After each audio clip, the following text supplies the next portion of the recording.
সময় যি কাৰো বাবে নৰয়, মাথো আগবাঢ়ি গৈ থাকে নিৰৱধি হৈ। সময়ৰ গতিত স্তব্ধ হয় বহুতৰে জীৱন, সেয়েহে সময়ৰ সতে সদায় খোজ মিলাই চলিব লাগে। যদিও ই এক কঠিন কাম।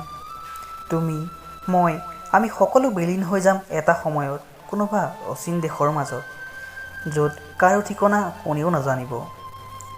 সময় থাকোঁতেই সেয়ে মনে বিচৰা ভাল কামবোৰ কৰি যাব লাগে, যাতে তুমি মই নহ'লেও আনে সোঁৱৰিব পাৰে আমাৰ কথাবোৰ।